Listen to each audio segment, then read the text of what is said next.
자, 지금부터는 테슬라에 대해서 좀 알아보도록 하겠습니다. 테슬라가 최근 주가가 많이 내리고 있죠. 488달러에서 292달러까지 내려왔어요. 어제는 장중에 무려 270달러까지 내려와서, 그게 언제냐면 대통령 선거 하기 전에 로보택시 발표한 이후에 급등한 그 중시까지 내려왔거든요.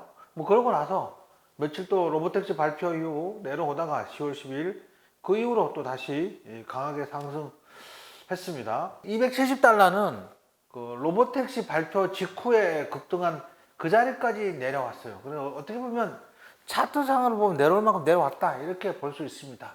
뭐 여러 가지 이유가 있었겠지만 좀 자세히 살펴보도록 할게요. 특별히 걱정할 필요가 없고, 오히려 이번 하락은 이제 매수 타이밍이 되지 않았나, 뭐 이렇게 생각됩니다. 이것은 테슬라의 핵심이고, 누군가가 일론과 도지 때문에 매출이 감소한다고 생각한다면 꼭 그건 아니라는 거지. 세계에서 가장 많이 팔리는 차량인 모델 Y는 지금 테슬라 공장 4곳에서 모두 열심히 생산 중이고, 투자자들이 눈에 이 제품을 확장하려면 이걸 확장하려고 하다 보니까 사람들이 어떻게 해요? 모델 Y가 나오는 거니까 기존 모델을 매수를 안 했겠죠. 당연히 기다렸겠죠. 보류했겠지. 저라도 모델 Y를 살 바에는 새로운 모델 Y 리프레시 모델을 사겠죠. 그게 이제 막 생산해서 공급하기 시작을 했어요. 그러니까 당연히 1분기 때 실적이 나쁜 거는 그냥 부득이한 경우였다. 그걸 가지고 이제 엄부주 효과인가 뭐 그렇게 얘기를 해요. 신제품이 나오기 전까지 구제품이 안 팔리는. 어쨌든 테슬라 모델 Y가 드디어 중국에서 인도를 시작했다. 딜리버리 오피셜리 스타트 인 차이나. 모델 Y 드디어 시작했다. 이건 최근 뉴스예요. 최근 뉴스. 그러니까 지금까지는 뭐 사람들이 안 살 수밖에 없었겠죠. 테슬라 차이나가 새로운 모델 Y 현지 배송을 공식적으로 시작했다. 이 정표는 전기차 제조업체가 공식 웨이보 계정의 게시물을 통해 확인했다. 테슬라는 자사 게시물을 통해 중국에서 개량된 전기 크로스오버 국내 배송이 시작됐다고 확인했다. 테슬라 차이나도 새로운 모델에 대한 자신감을 내비쳤으며, 회사는 고객들로 새로 단장한 전기 크로스오버 시장에 경쟁 차량과 비교해 보라고 촉구했다. 그러면서 뭐 자신 있게 새로 인도하는 모습을 나온 영상을 올렸습니다. 오늘 중국에서 새로운 모델 Y 배송이 시작된다. 이 날짜가 2월 26일이야. 그 전까지 뭐예요? 모델 Y 안 팔렸겠지. 판매량이 없는데 막 레거시 언론에서 막 호들갑을 떠잖아. 야, 45%막 급감했대, 전년 대비. 막 그러니까 막 테슬라는 이제 끝났다 뭐 이렇게 생각하고 막 내려가는데, 이제는 올라가겠죠. 다 내려온 듯합니다. 테슬라 1분기 인도 기대치는 게리 블랙은 38만 대를 예상하는데, 다른 곳은 이제 42만 대를 예상하고 그런가 봐요. 별로 의미 없습니다. 1분기는 의미 없어요. 왜? 두 달은 그냥 공쳤잖아. 두 달은 공쳤는데 무슨 의미가 있겠어? 이게 오스본 효과네. 아까 제가 엄주본 효과라 그랬나요? 오스본 효과. 오스본 효과는 기업이 새로운 제품을 너무 일찍 발표하여 현재 제품의 판매가 급격히 감소하는 현상을 말한다. 오스본 효과와 브랜드 오명의 조합이다, 그렇게 했는데, 제가 볼 때는 뭐 별로 의미가 없습니다. 1분기 실적은 의미가 없어요. 뭐 38만 대나 42만 대나 그 무슨 의미가 있겠어, 그죠? 제가 말했듯이 판매 침체의 가장 큰 이유는 모델 Y 교체에 대한 건데, 이거에 대한 언급이 없이 뉴스에서 뭐라고 써요? 테슬라 유럽 1월 매출 45% 감소, 수요 감소, 경쟁 심화, 엉뚱한 뉴스 보낸다는 것이. 레거시 업체가 다 그래요. 좀 더 자극적이고 제대로 된 기사를 내는 언론사는 요즘은 없어요. 우리나라뿐만 아니고 전 세계적으로 언론사들이 다 좌파되면서 잘 나가는 기업들, 뭐 이렇게 친노조가 아닌, 테슬라가 비노조잖아, 그죠? 노조가 없는 그런 업체들에 대해서 자극적이고 공격적인 기사를 쓰는 경향이 좀 많습니다. 유럽에서는 2월 17일부터 23일 주간 테슬라 2,400대가 판매되었다고 보고했다. 별 의미 없다 그랬죠. 지금 뭐가 중요해? 어쨌든 이게 7.5%면 올해 최고의 한 주라는데, 이제부터 모델 Y가 판매되기 시작하면 이제부터 본격적으로 판매가 시작되겠죠. 그렇게 될 겁니다. 지금까지는 주가가 많이 내렸으니까 오히려 매수 기회가 됐다, 이렇게 생각하시면 됩니다. 테슬라 유럽에서 여러 각국에서 분기별로 한 겁니다. 이제 한 개 분기가 13주잖아요. 13주. 한 달에 4주 또는 5주니까. 뭐 그렇게 해서 지금 8주 정도 경과됐는데, 올해 요 정도에 있다고 합니다. 요게 이제 2024년 작년 3분기하고 실적이 비슷합니다. 원래 하반기 때 끌고 가면 뭐 확 올라갈 수 있겠죠. 2024년 4분기 때 이렇게 확 올라간 것처럼 올라갈 수 있겠죠. 자, 요건 이제 누적으로 나온 겁니다. 2023년, 24년, 2025년. 2025년이 2024년보다는 작고 2023년보다는 훨씬 많이 생산하고 있어요. 요건 이제 분기별로 누계입니다. 1분기 실적은 그냥 별 신경 안 써도 된다. 이렇게 생각하시면 됩니다. 테슬라 캘리포니아에서 승차 공유 서비스 출시 준비. 이게 매우 중요하다 그랬죠. 2월 28일 기사인데 테슬라 승차 공유 서비스에서 차량을 소유하고 관리할 수 있는 운송 전세 운송업자 허가를 신청했다. TCP가 그런가 봐요. 운송 전세 운송업자. 뭐 우버나 뭐 웨이모나 또는 택시 업자들은 이걸 등록을 해야 한다는 거죠. 테슬라는 캘리포니아 공공사업위원회에 운송 전세 운송업체 허가를 신청했다. TCP 허가를 신청했다. 이를 통해 회사는 골든 스테이트에서 승차 공유 서비스를 소유하고 관리할 수 있게 된다. 이 서비스는 신청해 인간 운전자를 사용할 것이다. 언슈퍼바이저는 아니라는 거지. 언슈퍼바이저는 또 나중에 따로 할 거라는 얘기입니다. 이 기간에 따르면 리프트와 우버와 같은 앱을 사용하고 보상을 받고 미리 준비된 운송 서비스를 제공한다. 어쨌든 신청했다. 승차 공유 서비스. 이거 사람이 이제 어플로 불러. 주변에 빈택시 있으면 와서 그러면 차 세우면 지가 알아서 가서 손님을 태우고 돌아다니다 이 손님을 내리고 다시 나 퇴근할 때 되면 주차장에 와서 기다리고 있는 뭐 그걸 하기 위한 사전 준비 뭐 이 정도로 이해하시면 될 것 같습니다. TCP는 해당 프로그램에 참여하기 위한 전제 조건이므로 결국 CPUC의 자율주행차 승객 서비스에 참여하게 될 거다.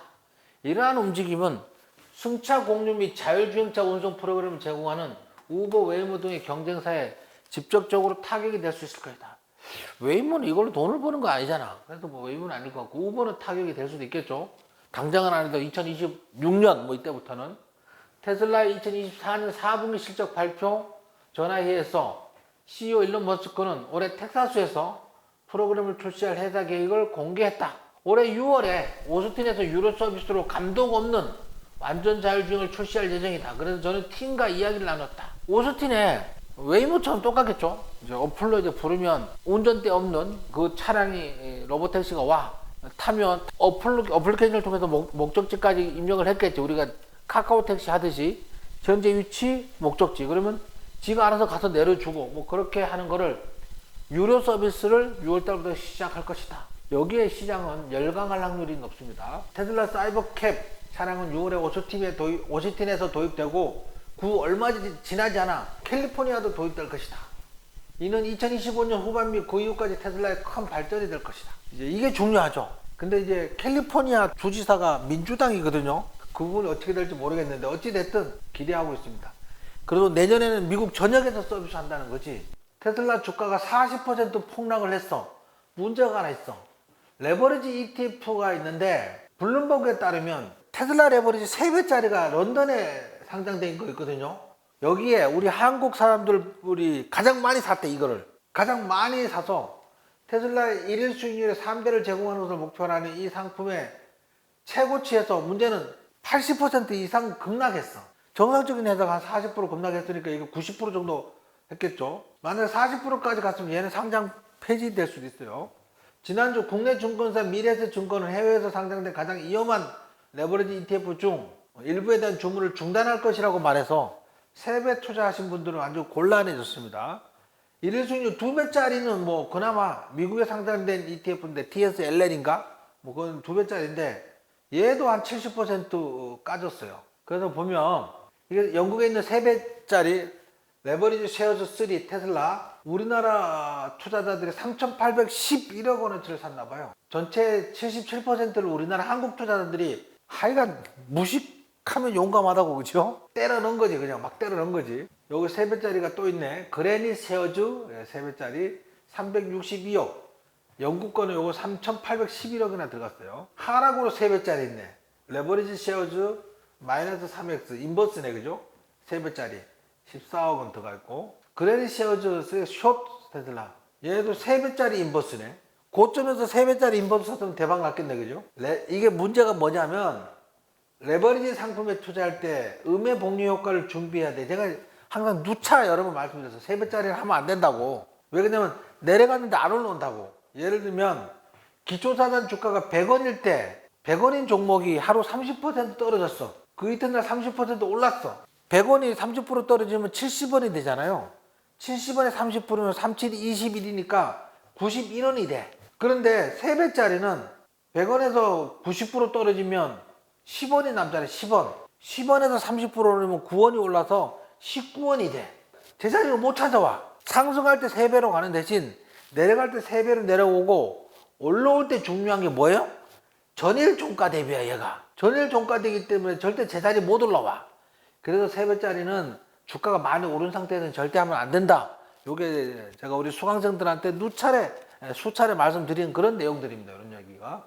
자, 그래서 3배짜리가 여기서 지금 주가까지 한 96% 정도 급락한 걸로 보여지고요. 2배짜리는 한 65% 정도 급락한 걸로 보여져. 그래서 이제 여기 보면 여기 이제 1배짜리야, 여기. 블루색이 1배짜리야, 블루색이 1배짜리니까 얘가 한 36% 떨어졌으니까 2배짜리는 65% 떨어지고 3배짜리는 96% 떨어져서 3배짜리 잘못하신 분들은 거의 깡통 수준이야. 근데 얘가 제자리 못 올라오려면 오래 걸려요. 그래서 몰빵하신 분들은 곤란한 거죠. 자, 이번에는 이제 테슬라는 재고에서 새로운 사이버트럭 파운데이션 시리즈를 구매하는 고객은 차량을 소유하는 기간 동안 무료 슈퍼차징, 충전료를 돈을 안 받겠다는 거죠. 근데 문제는 다른 차량이나 주문을 양도할 수 없어. 이 차를 팔면 혜택이 없어. 산 사람도 혜택이 없어. 소유권을 이전하더라도 혜택이 유지되지 않아. 하지만 사서 내가 오래 탈 사람은 이것도 큰 매력적인 거죠. 저 이벤트를 하고 있다. 조금 전에 뉴스 나온 거네. 테슬라 캘리포니아에서 승차 공유 서비스 신청. 근데 사람이 필요하다. 근데 이게 준비 기간이라 그랬죠. 아까 말씀드렸잖아. 테슬라는 캘리포니아에서 승차 공유 서비스를 운영하기 위해 허가를 신청했지만 약속된 로보택시가 아닌 인간 운전자를 사용할 예정이다. 일단 준비를 이렇게 하는 거야. 준비를. 작년에 테슬라 CEO 일론 머스크는 테슬라가 2025년 2분기에 텍사스와 캘리포니아에서 무감독 자율주행을 시작할 것이다. 이렇게 했는데 캘리포니아가 주지사가 민주당이야. 그래서 쉽지 않아. 견제가 심해.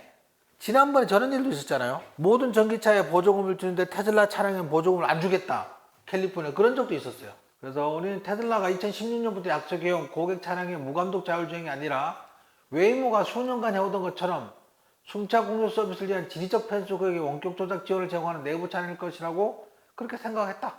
조금 아쉽다 뭐 이런 얘기가 된 거죠. 어떤 사람이 뻑큐 일론, 야 일론 너 때문에 주가가 폭락한 거야 이렇게 얘기하니까 홀마스 이 사람이 야 올릴 땐 누가 올렸는데 Who made it go up? 누가 올렸어? 그러니까 일론 머스크가 침착하게 The long term outcome for Tesla is very high. 좀 기다리면 대박 날 거야 이렇게 얘기한 거예요. 좀 기다려야 서두르지 말고 이렇게 얘기를 한 겁니다. 대만의 다이아 펀드하고 테슬라하고 미팅을 했다고 하는데 이거 제가 찾아봤다니만 다이아 그룹의 대만 사업 불 확률이 높다고 하더라고요. 다이아 그룹은 일본 대형 금융사인 다이아 증권을 의미하는데 대만에서도 기관 투자자 및 기업을 대상으로 금융 서비스를 제공한다. 어쨌든 다이아 펀드하고 테슬라하고 투자에 대한 미팅을 한 거지. 프리몬트에서 시정을 마친 후 테슬라 IR팀과 논의한 주요 내용은 다음과 같다. 신차 개입, 가장 큰 핵심 사항은 상반기에 출시될 모델 2 외에도 하반기에 여러 개의 모델이 추가로 공개될 예정이다. 그 중 하나는 저렴한 모델이 될 거다. 모델 2는 미국 시장에서 경쟁 상대가 거의 없을 것이다. 추가 모델이 나오면 판매량 증가와 공급망 강화에 긍정적인 영향을 줄 것으로 보여진다. 휴머노이드 로봇 부분은 옵티머스 로봇은 연말까지 생산량 10,000대를 우리 수천 대로 알고 있었잖아요. 첫 번째 생산 라인은 월 1,000대를 규모로, 두 번째 생산 라인은 월 1만 대로, 세 번째 라인은 월 10만 대 생산이 가능하도록 계획 중에 있다. 현재 옵티머스는 배터리 공장에서 작업 중이며 앞으로 다양한 공장에서 활용될 예정이다.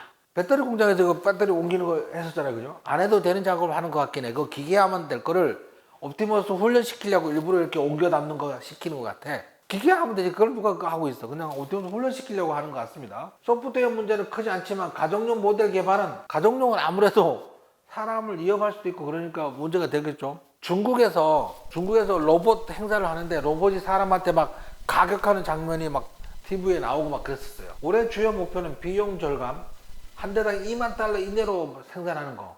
이를 위해 중국의 공급망 협력이 필수적일 것으로 예상된다. 본격적인 상업화는 2026년 하반기에 예상된다. 현재는 내부용이고 훈련용이다. 이게 되면 이제 테슬라 주가에 대박 나겠죠. 세 번째는 이제 FSD 진행. 중국에서 이번에 자율주행을 서비스를 시작했어요. 3.0인가? 근데 중국에서 막 완전히 난리가 났어. 야, 신난다. 그러고 중국 사람들이 막 너도나도 촬영해서 올리느라고 하루 렌트비가 5천 이하인가. 그래서 우리나라 돈으로 한 80만 원쯤 든다. 하루 렌트비가. 지금 당장 너도나도 난리 쳐서 그런 것 같습니다. 현재 적용된 기능은 고속도로 내비게이션과 일부 도심 내 자율주행인데 뭐 굉장히 놀라운 성능을 보여주고 있다. 중국에서 지금 열광하고 있습니다. 자동차 주차 기능은 아직 차량을 떠난 상태에서 완전히 자율주차하는 수준은 아니지만 업데이트를 통해 개선될 것으로 보이며 중국 시장에서 테슬라 경쟁력을 높이는 중요한 단계가 될 거다. 미국에서는 경쟁 상대가 없다. 우리 이미 충분히 봤잖아요. 자율주행 주차 서비스 이런 거. 그 다음에 사이버캡, 자율주행 택시. 사이버캡의 장기적인 모델은 6월에 발표될 모델과 다를 가능성이 있다. 웨이모 수준의 자율주행 성능을 목표로 하며 우버와 리프트보다 운행 비용이 저렴한 모델을 개발 중이다. 목표 운행 비용은 1마일당 0.2달러 수준. 이거 지난번에 봤어요, 그죠? 아크 인베스트먼트에서 보고서 나온 거에 1마일당 2달러. 지금 일반 개인 승용차는 1마일당 비용이 1달러랍니다. 1달러. 그 다음에 우버나 택시 이런 거는 마일당 2달러 정도 진행되고, 근데 로보택시는 0.2달러가 목표입니다. 중국 자율주행 테스터들의 일반적으로 FSD는 중국 시스템과 달리 매우 인간과 비슷하고 자신감을 줬다. 이게 FSD를 풀었잖아요. 근데 그거에 대해서 막 중국에서 열광하고 있어. 운전은 노련한 인간 운전자처럼 실크처럼 부드럽고 보행자를 매우 주의하고 있고, 버스 차선, 자전거 차선 및 신호등이 인식, 교차로에 직진하고 좌회전이야 올바른 차선 선택이 좀 주의가 필요하다. 근데 중국 자체가 차선도 개판이야. 이 자체가 자전거도 막 끼어들고 막 사람들도 막 무단횡단 막 해버리고. 저도 한 20년 전에 중국 출장 가서 한 2주인가 있었던 적이 있었는데요. 밤에 술 먹고 막 도로 무단횡단 했던 기억이 납니다. 20년 전이니까 용서해 주세요. 베이징에서 FSD가 작동 중이고 라이브 스트리밍 중이다. 테스트의 첫인상, 다른 유사한 중국 시스템에 비해 더 인간적이고 부드럽고 자신감이 넘친다. 그래서 요거 자율주행하는 거 한번 볼까요? 잠시.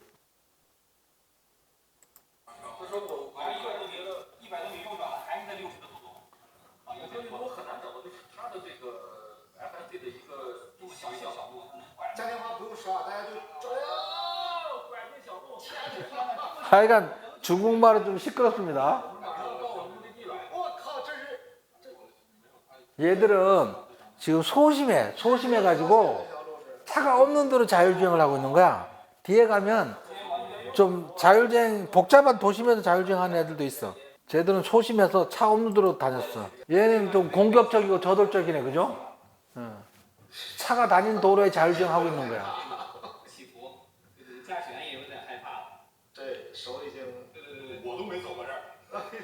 전방에 차량이 없다는 거는 천천히 운행하고 있다는 뜻일까요?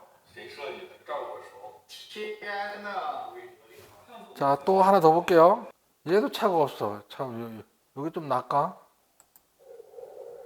Wow, what kind of car is that? Wow, hurry up and overtake. I'm scared, bro. Go for it. Are you scared? You can see so many cars in the opposite direction here. Yes. Okay. Did you see 차가 another 오는데 car? Did you see it? 무서워가지고 핸들 잡고 있는 거 봐, 여기. 예? 쫄아가지고 핸들을 못 놔. There's oncoming traffic. It immediately. I tested many cars and only one system. 그래, 어쨌든 놀랐답니다. 놀랐다고 합니다. Yes, the Momenta series, right? Others tend to stay on the left and scare me each time. Detour pedestrian. 쫄았어. 우리나라도 처음에는 이렇게 되지 않을까 싶어요. 예? 우리나라도. 자, 근데 재밌는 게 있어. 중국 FSD 사용 가능 차량 오너들은 로보택시로 돈을 버는 게 아니라 일일 렌트로 돈을 버는 거야. 그냥 사면은 이제 FSD가 6만 4천 이안, 약 1283만 원인데 하루 렌트비가 점점 올라가고 있어요. 3천 이안 정도라고 했는데 지금 4천에서 5천 이안 정도 받고 있어요. FSD 지금 진짜 돈을 벌어준다. 하루 5천 이안 선불로 내고도 렌트가 쉽게 된다. 예상 못했다. 하루 우리나라 돈으로 90만 원쯤 되나 봐요. 이걸 가지고 찍어서 올리려고 초기에 이제 그런 거겠지. 어쨌든 6만 4천 이하인데 하루 5천 이하니까 한 달만 하면은 그냥 그 비용 다 뽑을 것 같습니다. 초기 이제 렌트 비용이 많은 테슬라 차주들이 이를 기회로 삼아 미디어 대상으로 차량을 렌트해주기 시작했으며 FSD 기능이 탑재된 테슬라의 최신 모델의 일일 렌탈 가격이 4천에서 5천 위안, 80에서 100만 원으로 급등했다. 한 렌탈 업체 관계자는 인터뷰에서 FSD 기능이 활성화된 테슬라 차량이 아직 많지 않으며 자신이 보유한 6대의 테슬라가 이미 모두 대여 완료했다. 차를 빌리고 싶어도 차가 없다. 나는 5천 위안을 내고라도 차를 해서 저거 하고 싶다는 거죠. 지금부터 소셜미디어에서 테슬라 FSD 실험 주행 라이브 방송이 끊임없이 진행되고 있으며 각 방송마다 국내 최초 테스트라는 태그가 붙어있고 심야에도 방송이 멈추지 않고 있다. 테슬라 차량 FSD 업데이트 된 사람 있나요? 제가 영상 하나 찍을 수 있도록 차를 빌려준다면 하루 5천 위안을 지불할 용의가 있고 아니면 본인의 페라리와 교환해서 운전해보는 것도 괜찮다. 중국에서 나오는 그 자율주행 차는 그 인플루언서들한테 이 차를 좀 돈을 주면서 이 차 한번 자율주행해서 이렇게 해줘. 그래서 좀 광고를 해줘. 그러는데 테슬라 FSD는 인플루언서들이 돈을 주면서 내가 좀 할 수 있게 해달라고 한다고 합니다. 아무래도 하면 조회수가 쩍쩍 나오고 소득이 팍팍 늘 거니까 매출이, 그죠? 그런데 문제는 유럽에서는 이게 아직 서비스가 안 돼.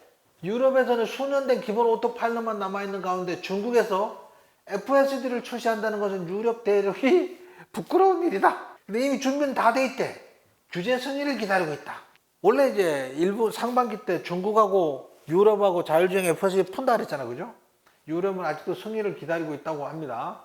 이제 그 자율주행에 대해서 대형 언어 모델 LMM은 서로 경쟁하며 발전하고 있으며 그 차가 크지 않은 이유는 기본적인 아키텍처가 공개되어 있기 때문에 소스가 공개되어 있다 그랬죠? 딥시크 얘기하는 것 같아. 근데 테슬라의 FSD는 신경망의 엔드-투-엔드 아키텍처는 비공개며 여전히 신비로운 상태다.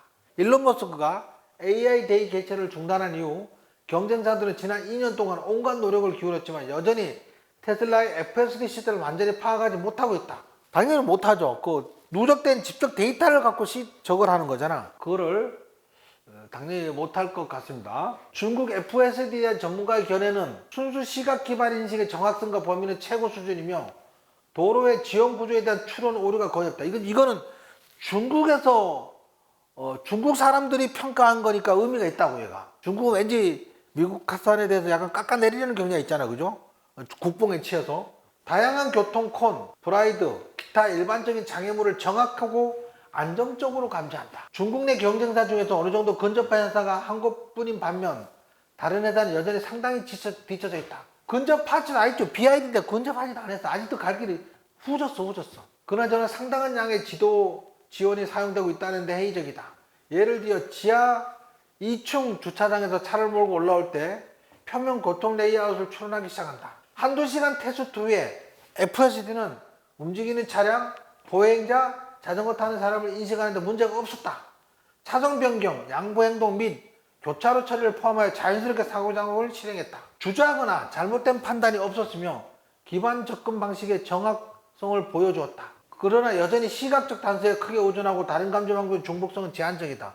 원래 그렇게 하기로 했는데 이것은 제 기대를 훨씬 뛰어넘었다. 이전에는 지역과 차이 외에 중요 과제 중 하나로 여겨졌는데 그러나 어젯밤 차량과 보행자가 모두 있는 교통량이 많은 도심에서 거의 완벽하게 작동했다. 반응은 인간 유전자와 거의 동기화되었다. 충격 및 종방향 조정은 매우 원활했고 동작 간의 전환이 매우 매끄럽고 복잡한 의사결정 시나리오 안정성은 강력한 동적 인식 기능의 이점을 얻었다. 그래서 노래나 운전만큼 안정적이었다.